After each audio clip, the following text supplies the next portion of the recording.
मंगलाचरण करेंगे।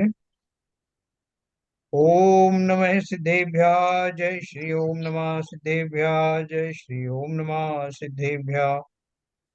मंगलम भगवान वीरो मंगलम गौतमो गणी मंगलम कुंद कुंदाद्यो जैन धर्मोस्तु मंगलम।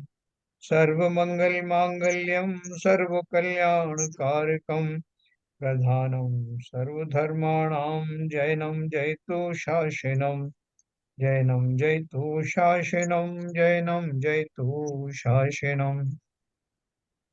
नमः समय साराय स्वानुभूत्या चकासते चित स्वभावाय भावाय सर्वभावांतरच्छिदे। कुंद कुंदाचार्य द्वारा रचित समय सार के अंत में दिए गए परिशिष्ट में आचार्य अमृतचंद्र ने आत्मा की 47 शक्तियों का वर्णन किया, जो हम लोग पढ़ चुके हैं। उसके बाद उनका उपाय उपेय साध्य साधक भाव रूपी जो परिशिष्ट है, उसका रसास्वादन हम ले रहे हैं। और बिल्कुल ये कंक्लूडिंग पार्ट है, क्योंकि अंत में तो हमें ये सब समझ करके निज की साधना में ही अपना जीवन लगाना है। और निज की साधना करने वाला भी मैं ही हूँ, और मैं अपनी ही साधना करता हूँ। इसके बीच में जो कुछ भी आलम्बन आए, यहाँ तक कि पंच परमेष्टि तक के भी जो आलम्बन आए, वो आलम्बन मात्र हैं। स्व की साधना न केवल हमें इच्छित फल देती है, बल्कि वास्तव में वही निश्चय चारित्र है। साधना पूर्वक, स्व की साधना पूर्वक स्व में स्थित होना, जम जाना रम जाना, यही वास्तव में निश्चय चारित्र है, यही यथाख्यात चारित्र है। और इसी चारित्र के बल पर हमारी समस्त शक्तियां काम करती हैं, उन्हीं की दिशा में काम करती हैं, और उसके फलस्वरूप हमें वो अनंत सुख की प्राप्ति होती। तो अब हम उस कंक्लूडिंग पार्ट में है, तो जो वो थोड़ा सा मैटर है, लेकिन वो बिल्कुल कंसंट्रेटेड मैटर है। उसको अच्छे से समझना, और यही धारण करने योग्य है, यही इसका निचोड़ है।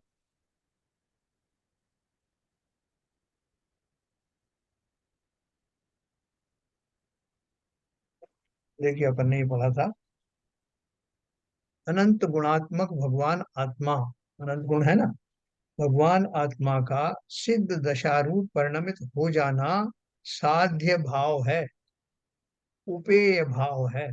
जिसकी जिसका उपाय किया जाता है, वो उपेय है। उपाय तो उपाय है ही, जिसका उपाय किया जाता है वो उपेय भाव है। साक्षात मोक्ष है। फिर भी जब तक आत्मा ने सिद्ध दशा प्राप्त नहीं की है, तब तक उसके सम्यक दर्शन ज्ञान चारित्र रूप निर्मल परिणमन का नाम साधक भाव है। सारी मेरी तपस्या, सारे मेरे जो संयम, नियम संयम आदि जो कुछ भी मैं करता हूँ, जाप देता हूँ, दर्शन करता हूँ, जो सब गृहस्थों के किए जाने वाले छठ आवश्यक हैं वो सब करता हूँ, या मुनि बनने पर मुनि के योग्य जो साधना है वो करता हूँ, सब मुझे एक ही मार्ग में ले जाने के लिए की जाती है। ये बात अलग है कि वो कैसे शनै शनै जो है उसमें वो निखार आता चला जाता। तो लास्ट में जाकर के हम बोलते हैं सब में दर्शन ज्ञान चारित्राणी मोक्ष मार्ग। तो वो मोक्ष मार्ग कैसे घटित होता है, ये तो अपन ने पढ़ा, तत्वार सूत्र में भी पढ़ा। वो घटित कैसे होता है, इसकी बात चल रही। तो हमें ये हमारे जो तीनों हैं, सम्यक दर्शन चारित्र रूप निर्मल परिणमन, ये ही साधक भाव है। इस प्रकार यह भगवान आत्मा स्वयं ही साधक है, और स्वयं ही साध्य भी है। तात्पर्य यह है कि इसे अपने साध्य की सिद्धि के लिए पर की ओर देखने की रंच मात्र भी आवश्यकता नहीं है। इस प्रकार यह सुनिश्चित ही है कि इस ज्ञान मात्र आत्मा में ही साध्य साधक भाव रूप परिणमन भी विद्यमान है। इस प्रकार ये उपाय भाव और उपेय भाव आत्मा से अनन्य ही है, अन्य नहीं है, अनन्य माने उसी में जुड़े हुए हैं, अलग नहीं है। आरंभ में जो यह प्रश्न उपस्थित हुआ था कि इस एक ज्ञान मात्र आत्मा में उपाय और उपेय ये दो भाव किस प्रकार घटित होते हैं? किसी ने पूछा था शिष्य ने, ये दोनों भाव एक साथ ही आत्मा में घटित कैसे हो सकते हैं? तो उसका समाधान प्रस्तुत किया। साथ ही आत्मा की स्वाधीनता भी सहज सिद्ध हो गई। देखो, उपाय कौन करेगा? कोई चेतन ही तो करेगा। चैतन्य से भरे हुए परिणामों की प्राप्ति के का उपाय कोई चेतन ही तो करेगा, और वो चेतन कोई बाहर का तो हो नहीं सकता। जिसको उस उपलब्धि को प्राप्त करना है, वो कोई दूसरा नहीं हो सकता। जिसे करना क्या, अपना काम स्वयं करिए। तो इसलिए वो करने का काम भी मेरा ही है, और किसके लिए करना है? अपने लिए करना है। और मैं ही कर पाता हूँ, दूसरा कर ही नहीं पाता, एक कैसा अच्छा नियम है। तो एकमात्र आत्मा में उपाय उपेय ये दो भाव हो गए। अपने साध्य की सिद्धि के लिए पर की ओर झांकने की आवश्यकता नहीं रही। आत्मा के ज्ञान दर्शन चारित्र ही साधक भाव हैं। देखो, इसमें एक विशेष बात और है। आत्मा के ज्ञान दर्शन चारित्र ही साधक भाव हैं, बाह्य क्रिया कांड रूप व्यवहार नहीं। यद्यपि साधकों के भूमिकानुसार बाह्य व्यवहार भी देखा जाता है, सहज ही होता है, तथापि वह वस्तुतः साधक भाव नहीं है। उसे सहचारी होने के कारण साधक कहना मात्र उपचरित कथन ही है। मैं बोले कि भाई साहब, उनको जो है एक किताब के बारे में बताया जा रहा था। समय सार बहुत अच्छा ग्रंथ है, और ये बहुत बढ़िया है। एक सज्जन हाथ में लिए हुए वहां बैठ बैठ भी गए आकर के। तो उन्होंने जब उसकी महिमा कही, तो ये जो सज्जन थे इनसे रहा नहीं गया, और उन्होंने अपनी झोली में से चश्मा निकाला। चश्मा निकाल करके और बहुत भाव विभोर होकर के उन्होंने उस पुस्तक की ओर दृष्टिपात किया, बहुत उमंग में भर। तो वो चश्मा निकालना उनका, और उमंग में भर करके उसका स्वाध्याय की ओर अग्रसर होना। अभी स्वाध्याय किया नहीं। तो ये जो चश्मा निकाला, क्या ये वीतरागी भाव था? ये ज्ञान का भाव था? इसने उसमें उनका कुछ सहयोग किया उनको समझने में, या मात्र एक ये क्रिया थी जो अनिवार्य रूप से उसके साथ घटित होती है? उसका लेना देना उससे कुछ नहीं है, लेकिन वो उसके साथ जुड़ जाती है। अब अपन कल को ये कहेंगे, भाई साहब मुझे तो लगता है ये किताब इतनी अच्छी है कि चश्मा निकालना ही पड़ेगा। ये तो शुभ भाव था सर उसमें। है। केवल शुभ भाव था। हाँ, वो उपकरण को उपयोग करने की बात है। जैसे जो अभी अच्छे खासे अपन बैठे हुए थे, कोई बढ़िया सी पूजन चल रही थी, भगवान के गुणों का गान हो रहा था, और अचानक से कुछ लोग थिरकने लगे। और ये जो व्यक्ति था जो भावपूर्वक पूजन कर रहा था, उसके मन में भी ऐसा आया। उन भावों सहित उसका मन इतना उत्साह से भर गया कि वो भी नृत्य करने लगा। तो नृत्य करना वो जो एक क्रिया है, उस क्रिया से हो कुछ नहीं रहा, लेकिन वो सहज में उससे जुड़ जाती है। उस आनंद अतिरेक में, उत्साह अतिरेक में वो उससे जुड़ गई। तो इसलिए उनका सामंजस्य सहज में देखने को मिलता है, भले ही वो उसमें डायरेक्टली पार्टिसिपेट ना करे। ये वो कहना चाहते। यद्यपि साधकों की भूमिका अनुसार बाह्य व्यवहार भी देखा जाता है, सहज ही होता है, तथापि वह वस्तुतः साधक भाव नहीं है। उसे सहचारी होने के कारण साधक कहना मात्र उपचरित कथन ही है। ठीक है ना? इस प्रकार उपाय उपेय भाव की चर्चा करने के उपरांत अब आचार्य अमरचंद्र कतिपय कलशों के माध्यम से इस प्रकरण का उपसंहार करते हुए अपनी उत्कृष्ट भावना को व्यक्त करते हैं। छंद हमने ये पढ़ा था, 266 नंबर ऊपर, 267 भी पढ़ा था। दोनों का हिंदी अनुवाद अपन पढ़ते हैं। रे ज्ञान मात्र निज भाव अकंप भूमि को प्राप्त करते जो अपनीत मोही। है ना, जिनका मोह चला गया है। साधक पने को पावे सिद्ध होते, और अज्ञ इसके बिना परिभ्रमण करते। विज्ञ माने बुद्धिमान, और अज्ञ माने अज्ञानी। ये हमने 266 पढ़ा था। 267 ये है हिंदी में। शादवाद कौशल तथा संयम सुनिश्चल से ही सदा जो निज में जमे हैं, वे ज्ञान एवं क्रिया की मित्रता से सुपात्र हो पाते भूमिका को। हाँ, तो ये दोनों का अर्थ जो मिला जुला करके यहाँ दिया उन्होंने। किसी भी प्रकार से जिनका मोह दूर हो गया है और जो ज्ञान मात्र निज भावमय अकंप भूमिका का आश्रय लेते हैं, है ना। ये देखो अकंप वाला ये था, अकंप भूमि ये ज्ञान मात्र निज भाव मयी मकंपाम भूमिम शयंती कथनम कथनप्यमपनीत मोह, है ना। ये उसका अपन ने अर्थ कर रहे हैं अपन। उसका हिंदी में ये था, अरे ज्ञान मात्र, और उसके बाद ये चित पिंड चंड विलासी, दोनों का अपन एक साथ अर्थ कर रहे हैं। जिस प्रकार किसी भी प्रकार से जिनका मोह दूर हो गया है और जो ज्ञान मात्र निज भावमय अकंप भूमिका का आश्रय लेते हैं, वे साधक दशा को प्राप्त कर अंततः सिद्ध दशा को प्राप्त कर लेते। शाद्वाद में प्रवीणता और सुनिश्चित संयम संयम के द्वारा अपने में उपयुक्त रहता हुआ जो पुरुष प्रतिदिन अपने को भाता है। देखो ये बात ध्यान देने योग्य है। क्या बोला उन्होंने? शाद्वाद में प्रवीणता। अभी शाद्वाद का अपन पूरी तरह से अर्थ समझ गए हैं, उसका एप्लीकेशन भी थोड़ा बहुत अपन करने लग गए हैं, उसका उपयोग भी करते हैं। और ये समझने लग गए हैं कि जो भी बात वक्ता ने कही है वो किसी अभिप्राय से विशेष से कही है, और उसमें कहीं कोई विरोधाभास नहीं है। उस अपेक्षा को समझना पड़ेगा। तो शाद्वाद में प्रवीणता और सुनिश्चल संयम के द्वारा अपने में उपयुक्त रहता हुआ जो पुरुष प्रतिदिन किसको भाता है? अपने को भाता है। वही पुरुष ज्ञान नय और क्रिया नय की तीव्र मैत्री का पात्र होता हुआ इस ज्ञान मात्र निज भावमयी भूमिका का आश्रय करता है। जो निज भावमयी भूमिका क्या है?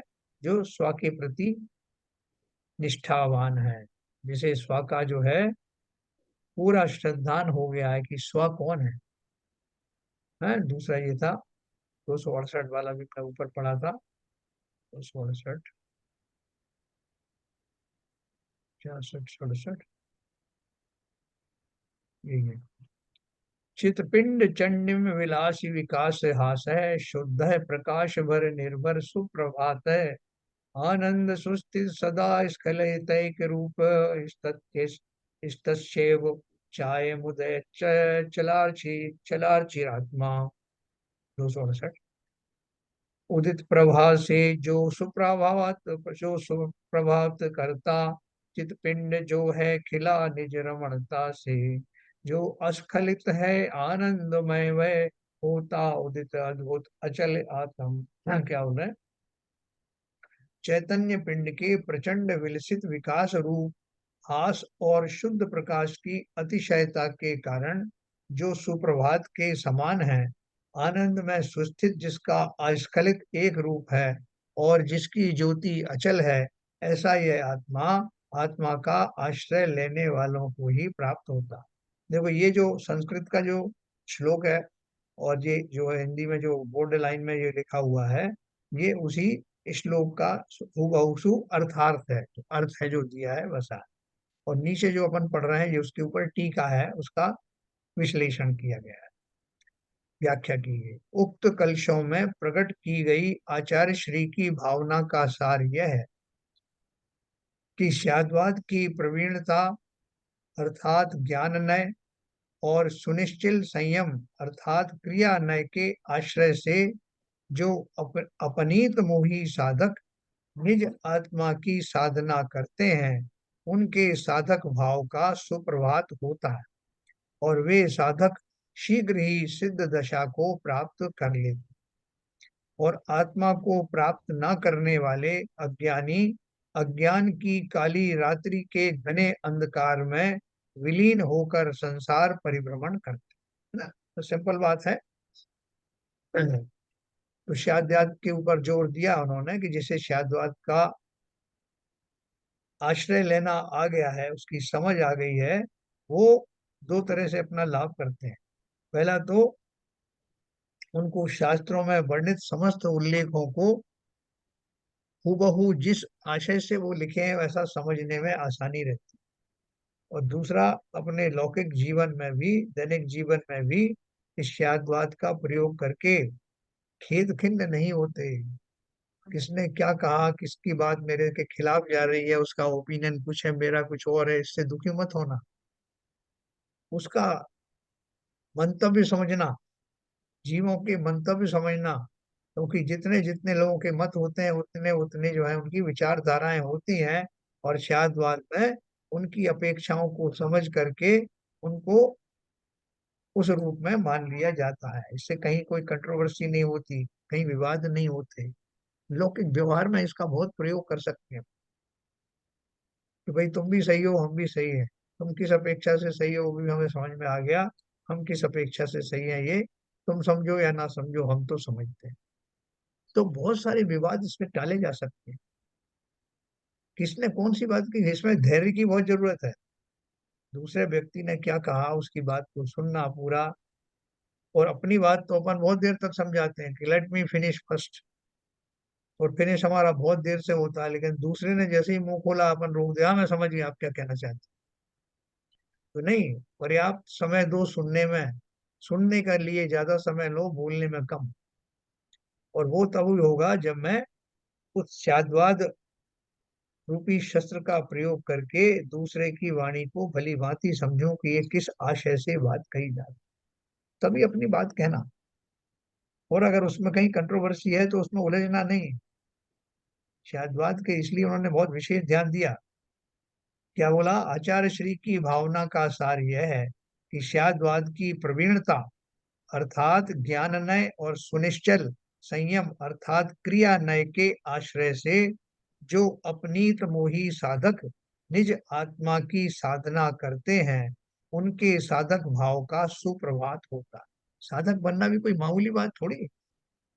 किसके साधक बनोगे? अब किसी ने आपको कह दिया भाई साहब मंदिर आना ही मोक्ष मार्ग है और मंदिर में आकर के बैठ जाना यही मोक्ष है, और आपने उससे लड़ाई शुरू कर दी, तुम क्या बात करते हो? मंदिर आना ही हो जाता क्या? और हो सकता है कि वो कोई बड़ा ज्ञानी हो या ना भी हो। अब उसको शाद्यात की कसौटी पे कसना कि मंदिर आने का अर्थ क्या है, और मंदिर भी कौन सा? मेरा मन मंदिर, देहल ही मेरा मंदिर है। और मंदिर में आने का अर्थ क्या है कि वहां सुवचन सुनने को मिलेंगे, जिनेंद्र देव की प्रतिमा देखने को मिलेगी, उनके दर्शन होने से उनके अंदर जो गुण है वो मुझे समझ में आएंगे, उनसे मेरे अंदर भी वो ज्वाला प्रज्वलित होगी, और कालांतर में परंपरा से मोक्ष की प्राप्ति भी होगी। तो ठीक है, आप उसको वैसा घटित करो ना। तो वो कौन कर सकता है? जो साधक दशा की जो बात कर रही है, मामूली लोग नहीं साधक दशा कर सकते हैं। जो शादवाद से भरा हुआ है, जिसको किसी से कोई विवाद करना ही नहीं है, विवाद है भी नहीं, वही वास्तव में साधक दशा का पात्र है। हर कोई साधक नहीं बन जाता। ये कपड़े फेंके और साथ में मैं मुनि बन गया और मैं साधक हो गया, बिल्कुल नहीं। साधक होने की योग्यताएं हैं, और अगर उचित साधक दशा प्राप्त हुई तो साध्य दूर नहीं। तो इसलिए लिखा उन्होंने, निज आत्मा की साधना करते हैं, उनके साधक भाव का सुप्रभात होता है, और वे साधक शीघ्र ही सिद्ध दशा को प्राप्त कर लेते। और आत्मा को प्राप्त न करने वाले अज्ञानी अज्ञान की काली रात्रि के घने अंधकार में विलीन होकर संसार परिभ्रमण करते हैं। है ना, मारीच ने क्या किया? मारीच तो अपने आप को बहुत ज्ञानी समझता था। उसने आदिनाथ भगवान के साथ में जो दीक्षा भी ली थी, मुनि बना था बाकायदे। लेकिन वो उसका अहंकार ने उसको उस मुनि दशा से हटा दिया, और उसने वो जो तरह तरह के वेश आदि बना करके वो अपने उस साधक दशा में पहुंचने से पहले ही भ्रष्ट हो गया, भ्रमित हो। तो इसलिए क्या बोल रहे हैं कि जो अज्ञानी है वो अज्ञान की काली रात्रि के घने अंधकार में विलीन होकर संसार परिभ्रमण, कितना उन्होंने परिभ्रमण किया, कितनी बार तो वो अकौए के पेड़ बने, एकेंद्रीय जीव बने, कितने कितने जो है वो दशाओं के बाद में जाकर के वो सिंह की पर्याय में आए, उसके बाद भी कितने भाव लगे उनको महावीर बनने में। तो हम तो बहुत जो है किस्मत वाले हैं जो पंचम काल में भले ही पैदा हुए हो, लेकिन पंचम काल के प्रथम प्रहर में पैदा हुए, अभी 3,000 साल ही निकले, 18,000 साल बाकी पंचम काल के। और जहाँ धर्म का विशेष प्रचार प्रसार है, जहाँ इतनी पीढ़ियां देखने को मिलती हैं, का स्वरूप देखने को मिलता है, इतने बढ़िया बढ़िया विशाल मंदिर देखने को मिलते हैं, हम अपनी भावनाएं भाने के लिए स्वतंत्र हैं। या आज भी ऐसे ऐसे ज्ञानी हैं कि जिनके उपदेश मात्र से ही हमें सम्यक दर्शन की प्राप्ति हो जाती है। तो ऐसी अनुकूल दशाओं में भी अगर मैं साधक भाव ना धारण करूं तो ये मेरा महान दुर्भाग्य है। फिर देखो एक बात और कही उन्होंने, क्योंकि हम जो है अपने शरीर से या क्रियाओं में बहुत ज्यादा अभ्यस्त हैं, हमसे वो कोई काम करवा ले। जैसे हम आज आए थे, एक बार वो बोल रहे थे कि मैं अगर आपसे अभी कहूँ कि आधा घंटे का स्वाध्याय करो या यहाँ सुनो, देशना सुनो, तो हर एक बहुत सारे लोग बेचैन हो जाएंगे। लेकिन अगर मैं कहूँ कि भैया कितनी पूजन करते हो, बोले साहब 3 करते हैं, तुम 5 करो, बोले महाराज 5 क्या, हम शाम तक बैठे रहेंगे, कोई दिक्कत थोड़ी है पूजन करने। तो क्या है, क्रियाओं के हम इतने अभ्यस्त हैं कि हमको जो नैसर्गिक नैसर्गिक क्रिया जो हमारी है वो हमको कठिन लगती है, जबकि ये हमें बहुत आसान लगता है। तो और बहुत सारे शास्त्रों में जो बात आई है उसको वो उसी अर्थ में लेकर के बता भी देते हैं। देखो यहाँ भी ऐसा लिखा है, क्या लिखा है, बहुत से लोग ज्ञान क्रिया नए परस्पर तीव्र मैत्री, एक शब्द है, ज्ञान क्रिया नए परस्पर तीव्र मैत्री, इसका अर्थ कैसा करते हैं कि आत्मा के ज्ञान और महाव्रतादि रूप बाह्य क्रिया में तीव्र मित्रता है,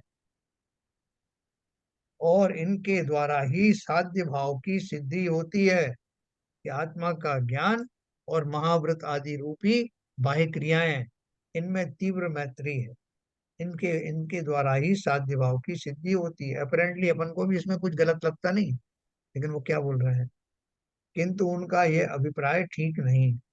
यहाँ तो यह कहा जा रहा है कि शाद्वाद की प्रवीणता से, अर्थात शाद्वाद शैली में प्रतिपादित अनेकांतात्मक आत्मा का स्वरूप समझना, अनुभव करना ज्ञान नय है,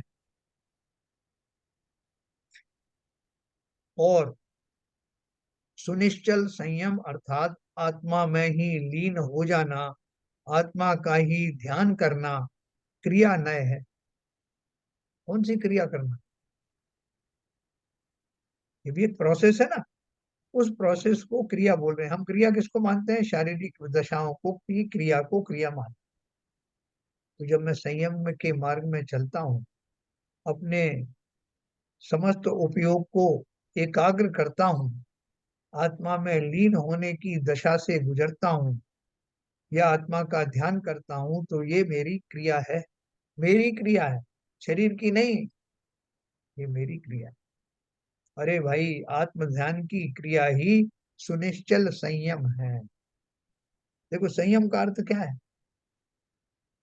जैसा अभी आ रहे हैं 10 लक्षण पर, तो संयम धारण करना, क्या संयम धारण कर रहे हैं, बोले शाम तो एक बार खाते हैं, तो आप ज्यादा ज्यादा एक आध उपवास भी कर लेंगे, और थोड़ी सी वो छोड़ देंगे, क्या बोलते हैं अपना, रस परित्याग कर देंगे। तो हम जितनी भी हमारा जो ध्यान जाता है वो किस पर जाता है, बाह्य चीजों के ऊपर ही जाता है। लेकिन वास्तव में हमारी क्रिया क्या है, साधना किसे कहते हैं, जो मेरी क्रियाएं हैं, मेरी, पहले तो मेरी का अर्थ समझ में आना चाहिए, मेरी का अर्थ आत्मा का, क्योंकि मैं ही आत्मा हूँ। अब आत्मा से संबंधित जो भी क्रिया है, मैं समझ गया हूँ कि आत्मा की क्रियाएं क्या होती हैं। आत्मा सिर्फ भाव कर सकता है, तो भाव में भी कौन से भाव करना है, मैं खोटे भावों को भी जानता हूँ, अशुभ भावों को भी जानता हूँ, मैं शुभ भावों को भी जानता हूँ, और अब मैं शुद्ध भाव अर्थात वीतरागी भावों को भी जानने लगा हूँ। तो वो कौन से भाव हैं, मुझे प्रक्रिया में क्या करना है, ये बात अपन को इसमें समझना है। अरे भाई, आत्म ध्यान की क्रिया ही सुनिश्चल संयम है। संयम इसे कहते हैं, संयम रतन संभाल विषय चोर बहु फिरत है। तो वो संयम का बहुत गूढ़ा अर्थ है। व्यवहार दृष्टि से तो अपन यही बोलते हैं साहब कि मैं उपवास करूंगा, मैं इतना ये खाऊंगा, उतना पीऊंगा, इतना इतना परिमाण रखूंगा।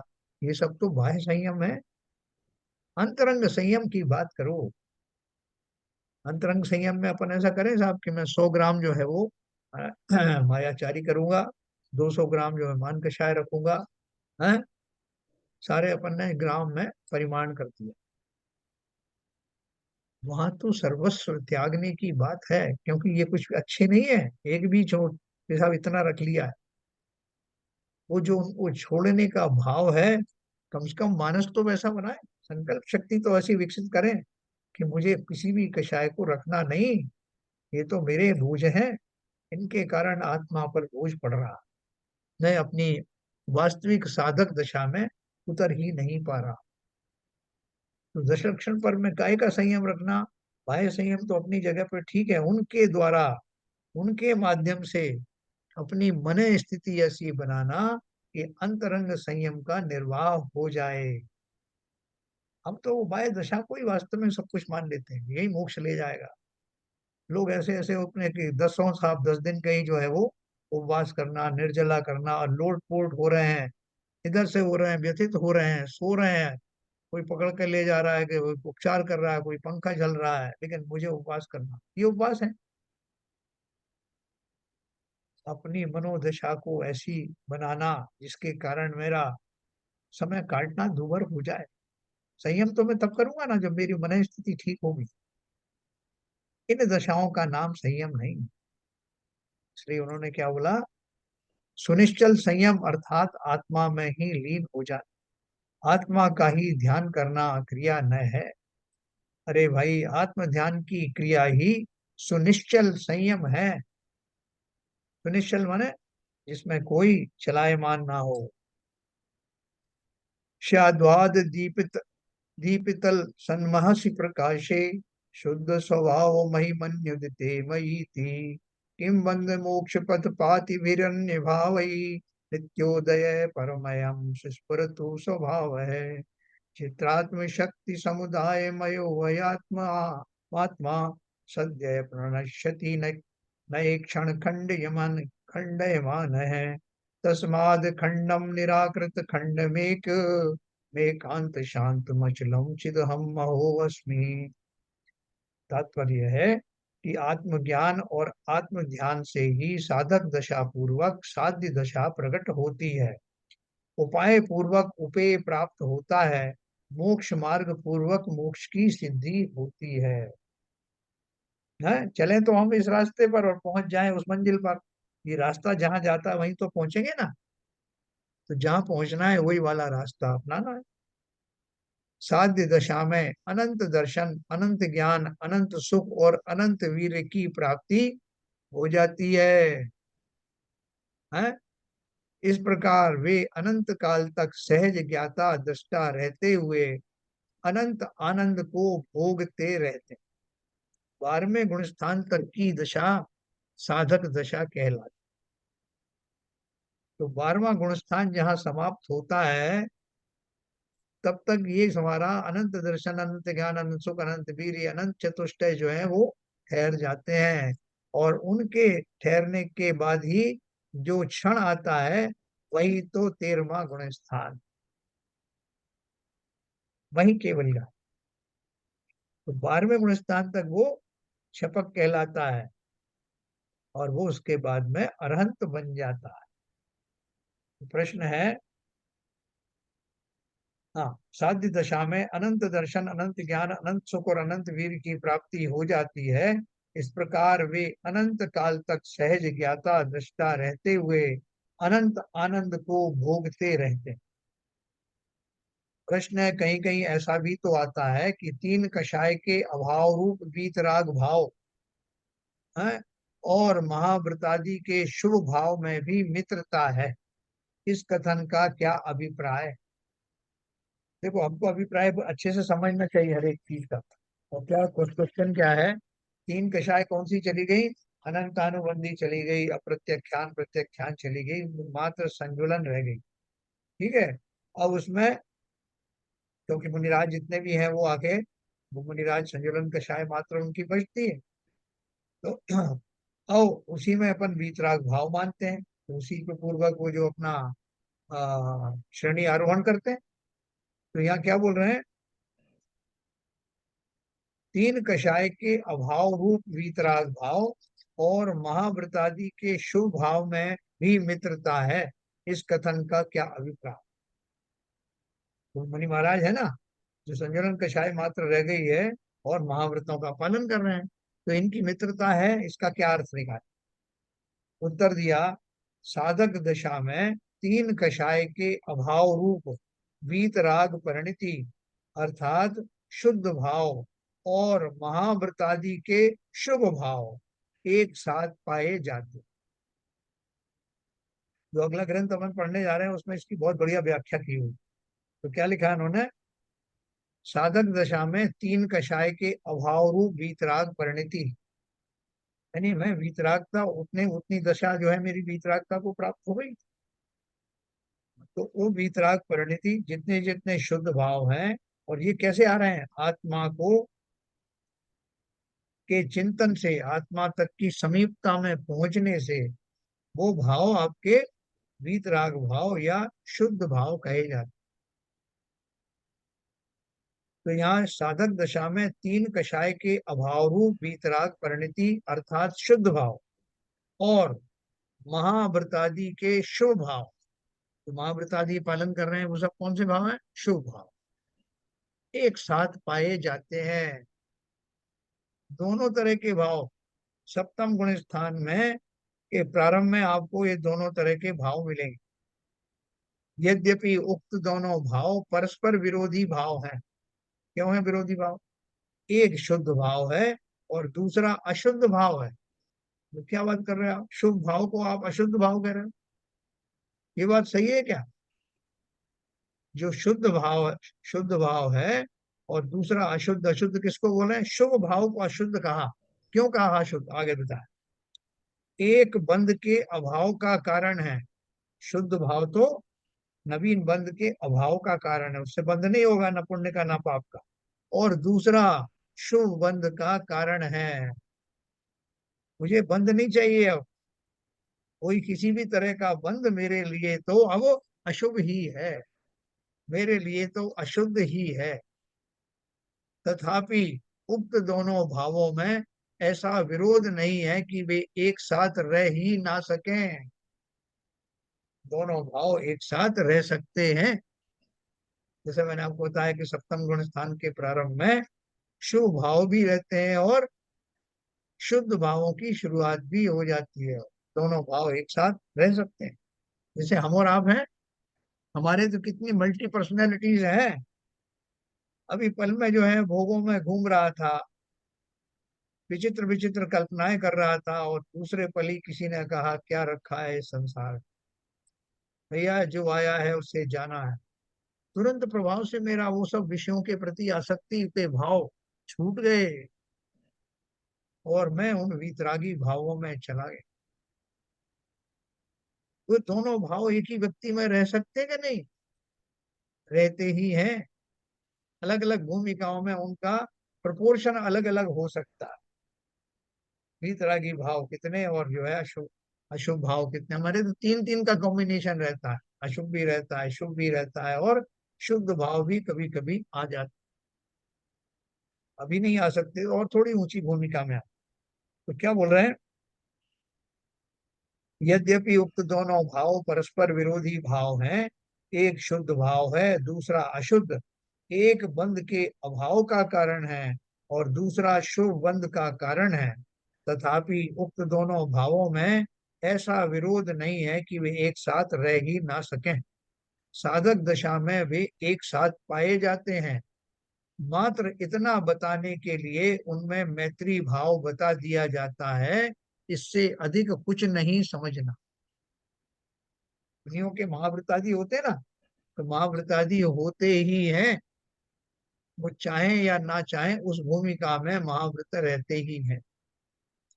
लेकिन उनको महाव्रतादि धारण करने का भाव नहीं रहता, इसलिए निवृत्ति रूपी संयम जो है वो प्रस्फुटित होने लगता कि मुझे महाव्रत पालन करना है, मैं मुनि हूँ, मुझे तो ये सब करना ही होगा। है अहिंसा अणुव्रत, अहिंसा महाव्रत आदि का पालन करना होगा, ये विकल्प नहीं रहते, फिर तो उनकी दशा ही ऐसी हो जाती कि सहज ही उनका अनुपालन होता। लेकिन ये महाव्रत आदि जितने भी भाव हैं, वो जब तक उनके भाव पूर्वक बने रहते हैं, यानी प्रवृत्ति रूपी संयम रहता है, तब तक वो शुभ भाव ही है। और उनसे पुण्य बंध भी होता है, आप चाहो या ना चाहो। अब वो पुण्य का क्या करोगे आप? जिस समय वो श्वेतांबरों में विशेष रूप से बताया है, जब कोई दीक्षा लेता है तो उसके पास जितनी संपत्ति होती है वो उसको लुटाता हुआ जाता है। एक रथ पे उसको बिठा देते हैं, और वो उसके पास जो जो करोड़ों के रूप करोड़ों का धन लुटाता है वो, और उसके परिवारजन कहते हैं भाई साहब ये इसके हिस्से का ही था जो ये फेंक के जा रहा। तो किस भाव से कि मुझे अब इसका क्या करना है, इस धन का मेरे लिए क्या उपयोग। जिसको काम में आए, जिसको अच्छा लगे वो ले, मेरे लिए तो ये पत्थर के टुकड़े हैं, इसलिए वो उसको फेंके फेंके फिरता है। तो यहाँ क्या बोल रहे हैं कि जिन जीवों को वो शुद्ध परिणति की प्राप्ति होती है, उनको महाव्रत आदि संयम के द्वारा अनचाहे रूप से इकट्ठा हो जाना जाने वाला पुण्य की भी आकांक्षा होती नहीं। वो बंध जाता है जिसको तपस्या के द्वारा खिराया जाता। बहुत सारे भाव हैं जो अंत में जाकर के चले जाते, सारी प्रकृतियां जाती हैं। तो वहां तो कोई उसकी उपयोगिता है ही नहीं, वो इसलिए वो चाहते भी नहीं इसका बंद हो, लेकिन होता है सहज। शुभ भाव है तो वो पुण्य की प्राप्ति बंद होती है। तो साधक दशा में वे एक साथ पाए जाते हैं, कौन से? शुद्ध भाव और शुभ भाव। मात्र इतना बताने के लिए उनमें मैत्री भाव बता दिया जाता। इस प्रकार इन कलशों में यही कहा गया है कि ज्ञान मात्र आत्मा में ही साध्य साधक भाव होने में शाद्वादी को कोई बाधा नहीं आती है। साध्य साधक भाव का जो प्रश्न उठाया लोगों ने कि एक ही आत्मा में दोनों भाव कैसे हो सकते हैं, तो उसके लिए उन्होंने इतना एक्सप्लेनेशन दिया।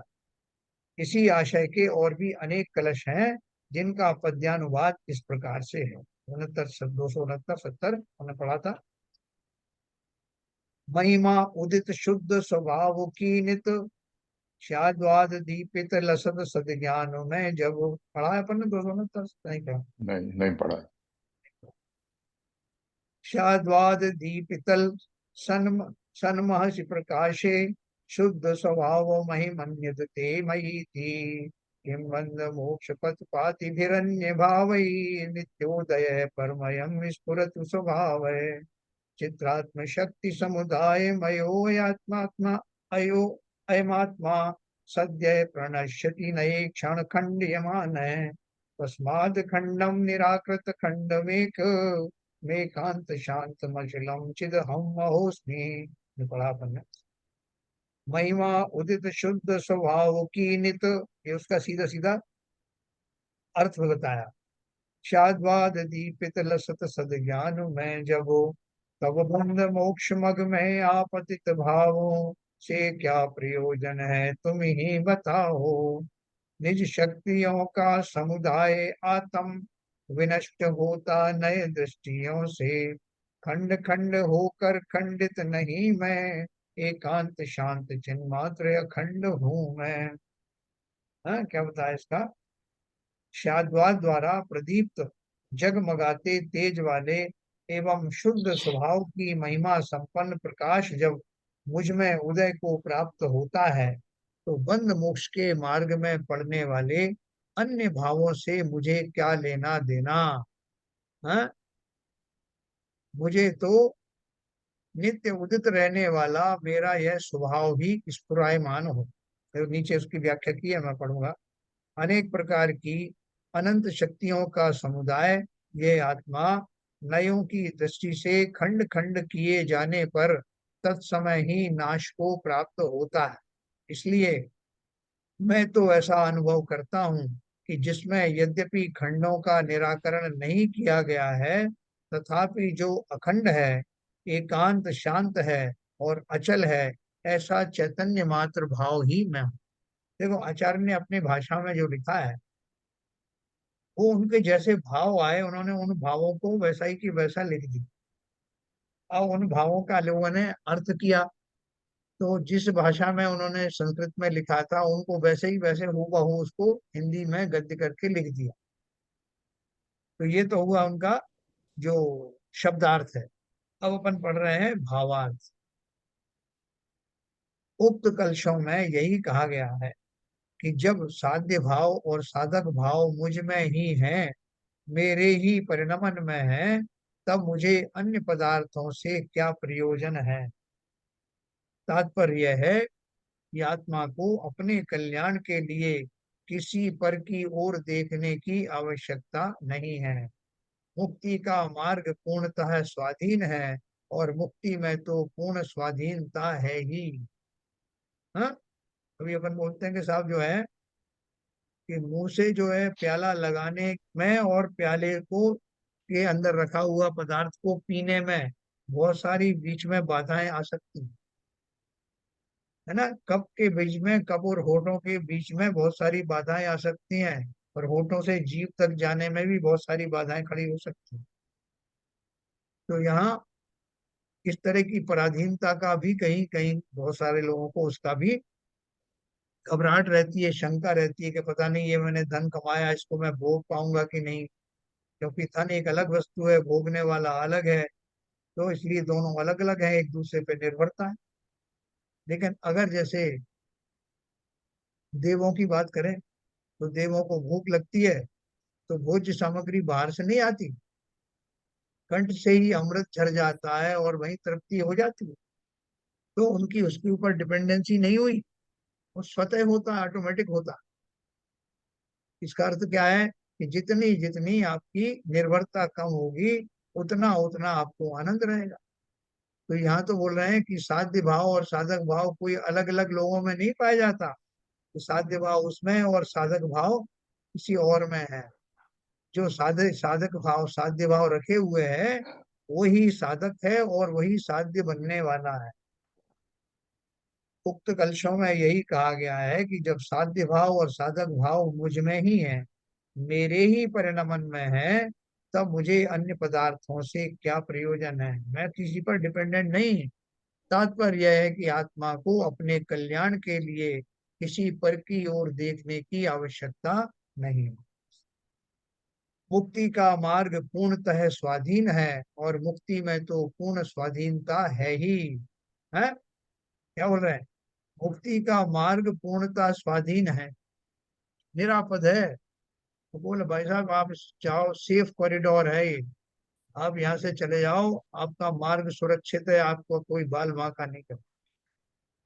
तो बोले ये तो ठीक है साहब, लेकिन मैं अपने गंतव्य तक पहुंचूंगा, तो गंतव्य में तो कोई असुरक्षितता नहीं है, कोई वहां तो संकट नहीं है। बोले अरे, जिसका मार्ग ही निष्कंटक हो, उसका लक्ष्य तो निष्कंटक होगा ही।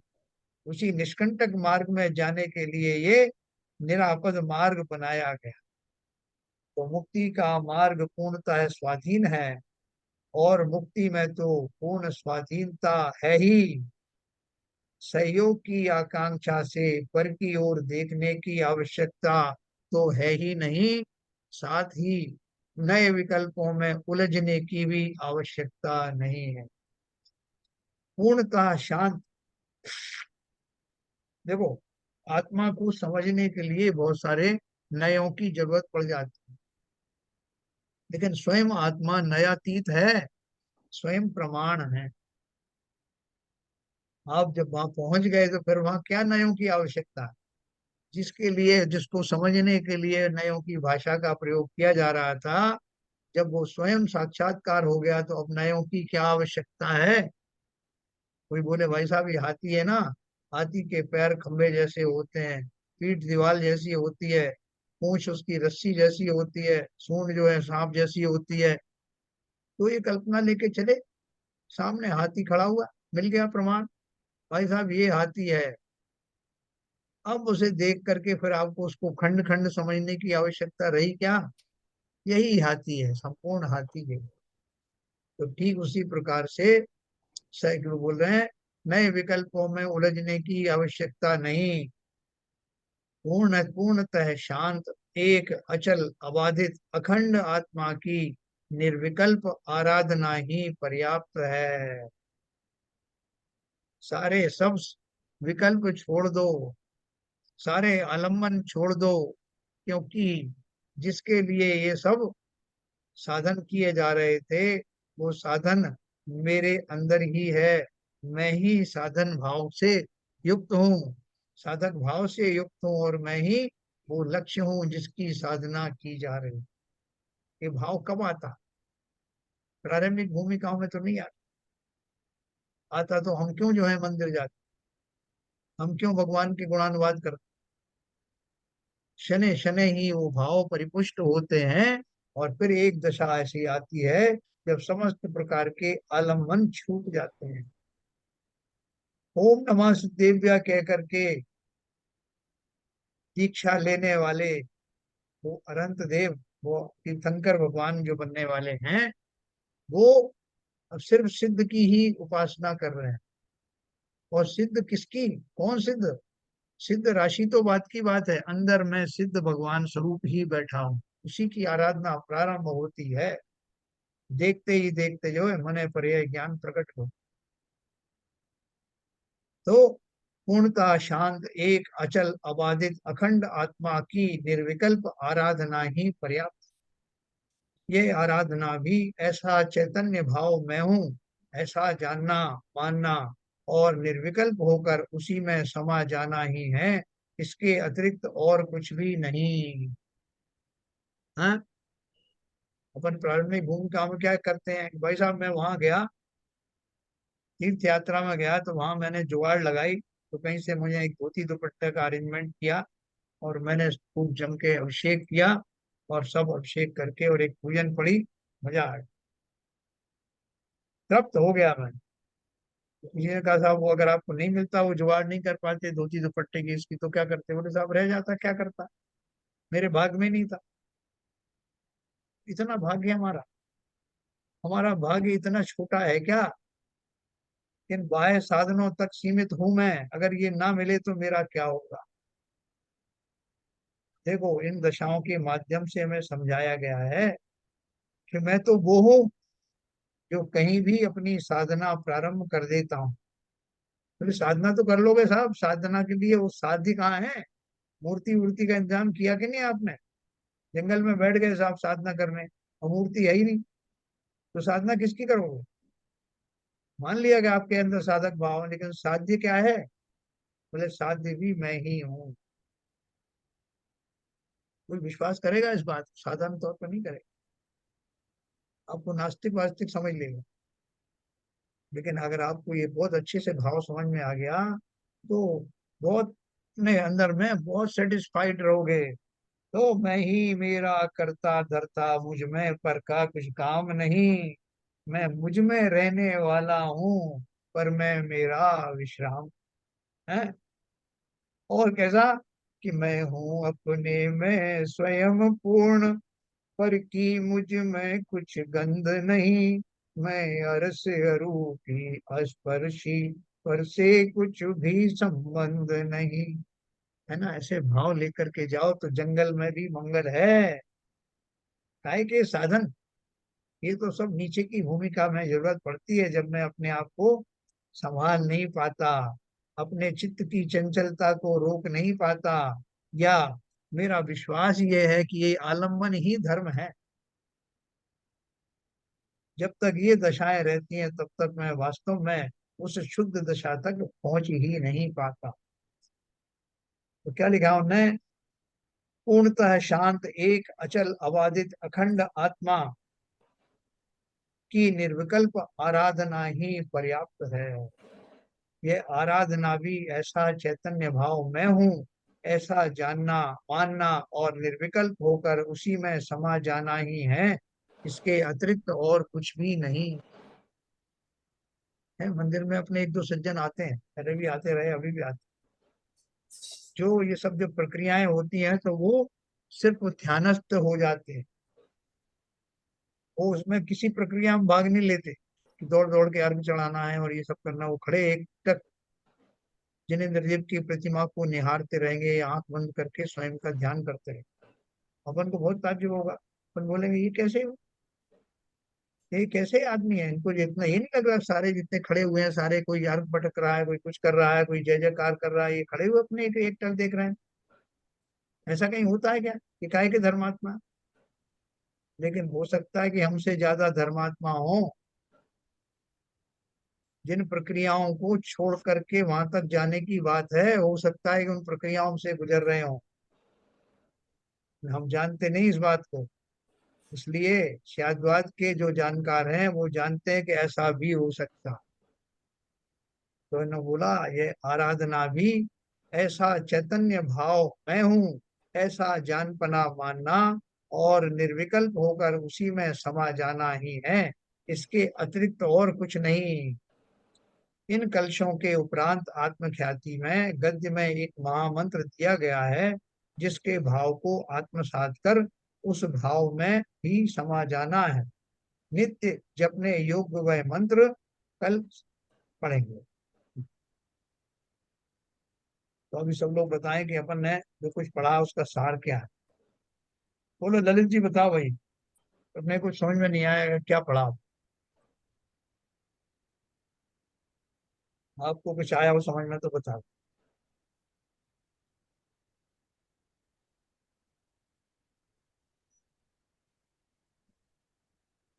अनम्यूट कीजिए।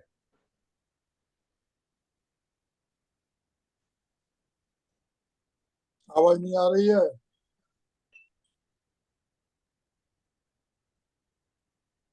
हाँ, बोलिए। साध्य है वो हमें की इच्छा से उत्पन्न होनी चाहिए। साध्य भाव है, मुझे ऐसा लगता है। हाँ, तो जब शादी के पद शिक्षा होगी, उसकी लगाव उत्पन्न होगा, बंद कर दो। तो फिर साधक भाव भी उत्पन्न होगा और उसको हम प्राप्त करने की कोशिश करेंगे। और बाकी तो ये है ही है कि भाई जो सुख है, अनंत ज्ञान, अनंत सुख, अनंत ये सब आत्मा में ही है।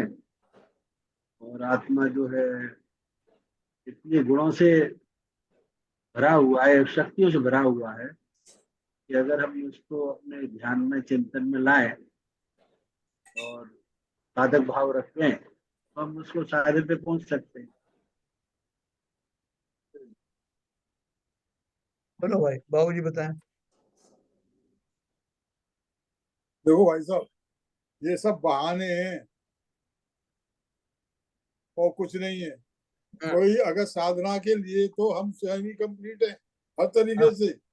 हाँ। जैसी परिस्थिति जैसी आ गई वैसी में ही हम अगर साधना करना चाहें तो कर सकते हैं, और नहीं करना है तो हमारी कितनी भी साधना हमारे पर जो पर की चीजें से भी कितनी भी इकट्ठी हो, लेकिन हम उनको उनके होते हुए भी नहीं कर सकते। अब देखिए पर्सनल मैं बताऊंगा आपको कि जी। मैं नहीं यहाँ था। बाबूजी, साधना करेंगे तो कोई लक्ष्य रखना पड़ता है ना। साधना क्या करोगे? जैसे कोई स्टूडेंट साधना है तो उसे देखो, देख जैसे मैं साधना में एग्जाम्पल देता हूँ, एक स्टूडेंट है, उसको 10th क्लास पास करना है, तो उसको लक्ष्य है कि 10वीं का एग्जाम देना है, वहां पास होना है, तो पढ़ता है फिर वो। अब केवल साधना साधना किस चीज के लिए, मतलब पहले हमको भी लक्ष्मी के बारे में कुछ लगा हुआ, कुछ मेरा ये मतलब पॉइंट पहला ये था कि ये शादी के बारे में हमको को लगन या कुछ वो होना चाहिए जरूर, तब ललित हम जी, साधना करते हैं। ललित जी आध्यात्मिक दृष्टि से हमें ये तो पहले से ही पता है कि हमारी साधना किस ओर है।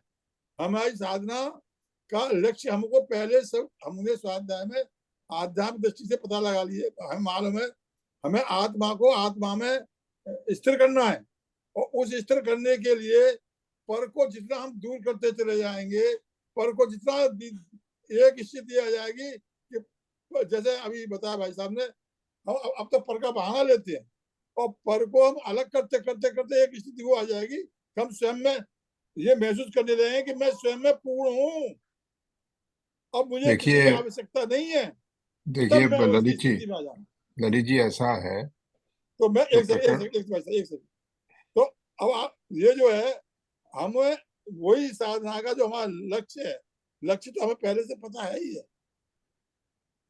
हम देखिए ये जो जो आप जो भाई साहब ललित जी आप बता रहे हो ये सांसारिक है, क्लास में 9वीं 10वीं 8वीं ये तो आध्यात्मिक दृष्टि से आत्मा के लिए हमारे साथ हमारा लक्ष्य क्या है, हमें क्या साधना करनी है, कैसे क्या क्या हमारा उद्देश्य है, ये पहले से निर्धारित है। हाँ देखिए बोलिए। मैं बोलूं अभी बाबूजी। हाँ हाँ, बोलिए बोलिए। देखिए ललित जी, जो प्रश्न पूछा था वो इस संदर्भ में था कि आज जो विवेचना हुई उसका सारांश क्या है। हाँ तो उसका सारांश जो मेरे को समझ में आया, जो जिसकी पूरा 1 घंटे एक ही उस पर सुई घूमती रही, और वो सुई कहाँ घूमती रही कि मैं ही साधक हूँ, मैं ही साध्य हूँ, हाँ बिल्कुल सही। मैं ही आत्मा में लीन हो सकता हूँ, मुझे किसी के पर की आवश्यकता नहीं है। ये प्रश्न जो आपने उठाया कि लक्ष्य क्या है, लक्ष्य तो पहले ही मालूम है। जैसा बाबूजी ने कहा, मुझे अपनी आत्मा में लीन होना है, यही मेरा लक्ष्य है। और उसके लिए इसमें बार बार इसके ऊपर स्ट्रेस किया गया कि पर की कोई जरूरत नहीं है। मैं निर्विकल्प होके, निशंक होके, और खुद क्या कहते हैं, आत्मा में लीन होके मैं ही साधक हूँ, मैं ही मैं साध्य हूँ। जो मेरे को समझ में आया, आज की विवेचना का सार तो यही था। यही है भाई साहब, आप सही कह रहे हो। नहीं, जैसे अगर मैं अपने बारे में कहूँ, अपने जीव के बारे में, तो मेरा वो लक्ष्य अभी नहीं है। लक्ष्य मैं जानता हूँ ये नहीं नहीं, होना देखिए चाहिए। देखिए, एक मिनट। तो जो जो एक्चुअली विवेचन सुनो जो जानने हो एक। एक रहा है चीज होती है, ललित और जी। उसको सुन लो उसको सुन लो। हाँ बोलो। उसको ग्रहण करना, या उसके बारे में एकदम स्ट्रांगली फील करना कि नहीं मुझे यही चाहिए, वो एक अलग चीज है। जब नहीं, एक देखिए स्ट्रांगली फील है कि देखिए नहीं मुझे यही चाहिए, तो आदमी उस डायरेक्शन में काम करना। देखिए, हम बेसिक से शुरू नहीं हो रहे हैं यहाँ पर। नहीं, जो बेसिक तो हमेशा आएगा ही। नहीं नहीं नहीं, सुनिए सुनिए, जो विवेचना हो रही है, वो जिस स्थिति में हम आ गए हैं, विवेचना में ये आ गया है कि हमारा लक्ष्य क्या है ये तो हमको मालूम है। उसके लक्ष्य को पाने के लिए विवेचना ये हो रही है कि साध्य भी मैं हूँ और साधक भी मैं हूँ। जो आखिरी में सार जो बताया ना, कि मंत्र जो दिया गद्य गद्य के पद में, वो यही दिया हुआ है कि कहीं भी बैठकर, कहीं जाकर, जैसे उन्होंने उदाहरण दिया, कोई सज्जन मंदिर में आते हैं, एक टकली यहाँ से लगाए अपना ध्यानस्थ हो जाते हैं और अपने ध्यान में मग्न हो जाते हैं, तो उनको, वो किसी क्रिया में संलग्न नहीं होते हैं, वो अपने में संलग्न रहते हैं, क्योंकि उनको अपना लक्ष्य मालूम है। तो लक्ष्य तो पहले से ही निर्धारित है। लक्ष्य शुरू लक्ष्य तो जब जब नहीं मालूम था, जब हमने समय सार का पहला श्लोक पढ़ना शुरू किया था। अभी तो हम परिशिष्ट के अंत में आके उसका सार समझ रहे हैं। बहुत बढ़िया आपने कहा। देखो ललित जी, कि रामायण का किस्सा चल रहा था कि रामचंद्र जी जो है वो सरयू नदी के तट पर पहुंचे। केवट ने उनको जो है उतार कर उनके पैर पखारे पखारे, और वो उससे उतरे, और बहुत सारा प्रकरण चल रहा था। तो उनसे पूछा कि भाई आज जो बताया गया है वो क्या बताया जा रहा था। तो बाकी लोगों ने तो सब बताया कि वो केवट का और उनका राम का संवाद चल रहा था। तो एक सज्जन बोले कि साहब मेरे तो यही नहीं समझ पाया कि उसमें राम कौन था और केवट कौन था। केवट नाम चला रहा था कि नाव राम चला रहे थे, कि राम कौन था और सीता कौन थी। तो अभी बताओ कि अपन वो उस सब्जेक्ट में पहुंचे कि नहीं पहुंचे। बात क्या चल रही थी कि उस समय जो है कौन सा प्रकरण चल रहा है। देखो ये डाउट्स हमारे बेसिक डाउट्स तो हो सकता है पहले से बने रहे हों कि किसकी साधना करना है, कब करना है। अभी मैं अपने वर्तमान जो कुछ मुझे मिला हुआ है, शरीर आदि है, उसकी प्राप्ति करूं, भोगों आदि की प्राप्ति करूं, इन विषयों की प्राप्ति करूं, या आत्मा की सोचूं। तो अभी बात वो नहीं चल रही है। अपन जैसा अभी सीवीजन साहब ने कहा कि प्रकरण क्या चल रहा है, ये सब सोच करके, ये मान करके ही अपन यहाँ तक पहुंचे हैं कि उसमें जो कुछ अभी तक व्याख्याएं चली हैं उन सब से मैं ऊपर उठ करके यहाँ तक आया हूँ। अगर हमें अभी ये डाउट है कि मैं किसके लिए साधना करूं, मैं कौन हूँ, तो हम अभी बेसिक में ही फंसे हुए हैं। तो अभी बात हो नहीं, सकता है जो कि बात हमें। मैं कर रहा हूँ वो एंगल से आप नहीं सोच रहे हैं, उस नए से नहीं हाँ आप वाइट समझ रहे हैं। हाँ, आप बताइए। आप जो बात कर रहे हैं वो तो ठीक है, हाँ, कोई डाउट नहीं है, क्योंकि है हम लोग आपकी समझ। लोग जो भी सोचते हैं कि हाँ ये लक्ष्य मोक्ष मार्ग है, हाँ मोक्ष ही अल्टीमेट है, सच्चे सुख का वही एक स्थान है उसी मार्ग पर, लेकिन नहीं चलते ना उस रास्ते पर। क्यों नहीं चलते? क्योंकि अभी वो हमारा लक्ष्य बना नहीं है। जिससे बन जाएगा उस लक्ष्य पे, उस रास्ते पर हम चलने लगेंगे। लक्ष्य का जानकारी होना एक चीज होती है, पर उस लक्ष्य पे को अपनाना, उसको प्राप्त करने का प्रयास करना एक अलग चीज है। नहीं ठीक है, अगर अपन नहीं चल पाए वहां तक तो ये अपनी कमी है, लेकिन जो शास्त्रों में उल्लिखित जो सिद्धांत है वो तो अपनी जगह सही है ना, अपन उनकी वो बात मैंने करें। गलत कब कहा? मैंने तो ऐसा कुछ नहीं कहा कि नहीं नहीं वो सिद्धांत के बारे में कोई टिप्पणी नहीं की। नहीं नहीं, अपना जो चर्चा चल रही थी वो यही चल रही थी कि आज हमने क्या व्याख्या की, उस व्याख्या में से हमने क्या निष्कर्ष निकाला, तो उसी से कनेक्टेड ये बात भी हो सकती थी जो आप कह रहे हैं कि वो साध्य भाव जो है, जो साधक भाव मेरा अंदर है, उसमें हम वहां तक पहुंच ही नहीं पाते। हमको लगता ही नहीं कि ये साधक भाव मेरे अंदर है, ना मुझे लगता है कि मैं ही साध्य हूँ, ऐसा लगता है ये हमारी चारित्रिक दुर्बलता है। लेकिन सिद्धांत तो जो सिद्धांत अपन ने पढ़ा वही सिद्धांत है। जिन्होंने समझा, जिन्होंने जाना, जो शाद्यात के ज्ञानी हुए, जिन्होंने आत्मा को उस स्वरूप में पहचाना, वो अवश्य ही इस बात को से लाभान्वित होंगे और एक दिन अपनी आत्मा की साधना करके आत्मा को प्राप्त करेंगे। इसी बात है। और सर भाई साहब एक बात और भी है इस बीच में, जी। जब तक हम पर को साधना मानते रहेंगे तब हाँ तक हम साधे पहुंच ही नहीं पाएंगे, ये डेड श्योर है। जब तक हम दूसरे पर निर्भर करेंगे कि ये हमारे साधना के बिना हम पर के साधना नहीं कर सकते, हम कभी भी मोक्ष नहीं पा सकते। हमें ये निश्चय करना पड़ेगा, मैं स्वयं में पूर्ण हूँ, मैं ही बिल्कुल। साधन हूँ और मैं ही साधक हूँ। ये आज का ये जो तथ्य जो है इसको समझना चाहिए मेरे ख्याल से। इसमें बिल्कुल देखो, इसी को पुरुषार्थ कहते हैं। अपन पुरुषार्थ किसे बोलते हैं कि साहब वो कुछ क्रियाएं करना पुरुषार्थ हम मानते नहीं। ये भाव लाना, ये श्रद्धा लाना कि मैं आत्मद्रव्य हूँ और मुझे किसी पर की कोई अभिलाषा, आकांक्षा या नहीं आवश्यकता नहीं, है, बिल्कुल सही। तो ये विश्वास हमें क्यों नहीं होता? यही तो मेरा पुरुषार्थ बाकी है।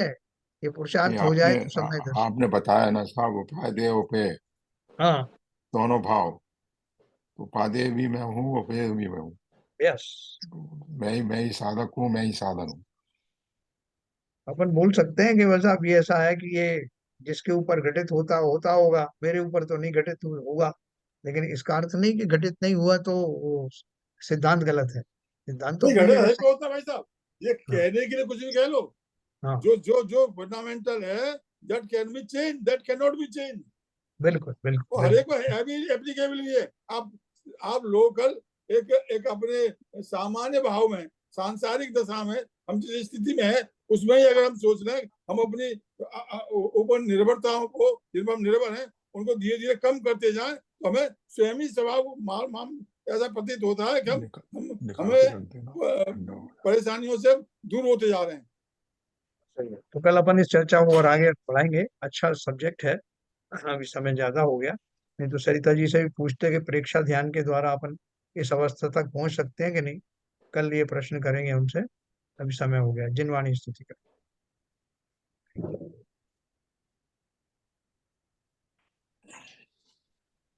नाश वेको ज्ञान के प्रकाश वेको पापा पर भास वेको भानु शिव खानी है। त्यों द्रव्य जान वेको बंध विधि भान वेको कपर पिछान वेको परम प्रमाणी है। अनुभव बताए वेको जीव के जताए वेको काउ सताए वेको भवे उदवानी है। जहाँ तहाँ तार वेको पार के उतार वेको सुख विस्तार वेको यही जिन वाणी है। हे जिनवाणी भारती तो जपू दिन रहे, वो तेरी शरण गए सो पावे सुख चैन। या वाणी के ज्ञान से जय लूटा लो, तो वाणी मस्तक धरो सदा देते हैं, सदा देते हैं। जिनवाणी माता की जय। जय।